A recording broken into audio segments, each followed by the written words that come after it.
கிறிஸ்துவிலே மிகவும் பிரியமானவர்களே 3/12/2024 உங்களை சந்திப்பதில் மகிழ்ச்சி அடைகிறேன். வாருங்கள் ஒரு நிமிடம் நாம் ஜெபிப்போம்.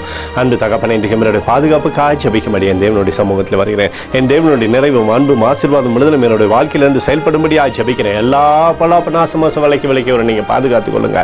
என் தேவனுடைய அன்பின் கரம் இவரோடு இந்த அற்புதத்தை செய்யட்டும்ப்பா. செல்லக்கூடிய இடத்துலெல்லாம் தெய்வீக மகிமை இவரை சூழ்ந்து கொள்ளும்படி செய்யுங்க. இயேசு கிறிஸ்து சிந்தின பரிசுத்த ரத்தத்தை இவர் மீதும் ஒரு குடும்பத்தின் மீதும் செய்கிற சகல காரியத்தின் மீது பூசுகிறேன். ஆகவே இந்த நாள் முழுவதும் அபிஷேகத்தில் இவரை வழிநடத்தும்படியாக ஜெபிக்கிறது. சகல நன்மையுமே இருக்கட்டும். ஏசாயா 51:16 படி, நான் என் வார்த்தைகளை உன் வாயிலே அருளி என் கரத்தின் நிழலினாலே உன்னை மறைக்கிறேன் என்று சொல்லி எழுதப்பட்டக்கூடிய வார்த்தையின்படி அப்பா எப்போதும் இவரை நீர் மூடி மறைத்து சகலத்திலுமே நன்மை தருவதற்காக நன்றி.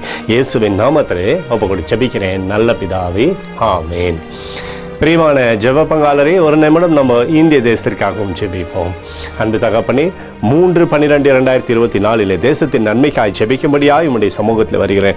இந்திய தேசத்தை நீங்கள் ஆசீர்வதிக்கும்படியாய் ஜெபிக்கிறேன். ஆசீர்வதிங்க.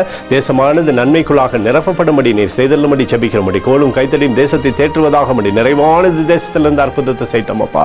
உடைய கிருபைக்குள்ளாக தேசத்தை மூடி மறைத்துக் கொள்ளும்படியாய் ஜெபிக்கிறேன். தடைகள் எல்லாவற்றையும் மாற்றுங்க, நன்மை கொடுங்கப்பா. எங்களுக்காக அடித்து நொறுக்கப்பட்டுக்கூடிய இயேசு கிறிஸ்து சிந்தனை வெளியேறப்பட்ட ரத்தத்தை வைத்து ஒப்பு கொடுக்கிறோம். அத்தோடு இந்திய தேசத்தில் எழுப்புதலை தரும்படியாய் ஜெபிக்கிறேன். எழுப்புதலை தருவீராக எங்கள் கண்கள் பார்க்கும்படி நீர் ஆசீர்வதிக்கும்படி ஜெபிக்கிறேன். நேற்றும் இன்றும் என்று மாறாதவராகி இயேசுவின் நாமத்திலே ஒப்புக்கொடு ஜெபிக்கிறேன் நல்ல பிதாவே, ஆமேன். பிரியமான ஜெப பங்காளரே, ஆண்டவர் நம்மளோட ஜெபத்தை கேட்டிருக்கிறார். இந்த நாள் முழுவதும் கர்த்தராகிய இயேசு கிறிஸ்துக்குள் நீங்கள் வளரும்படி உங்களை வாழ்த்தி ஆசீர்வதிக்கிறேன். ஆமேன்.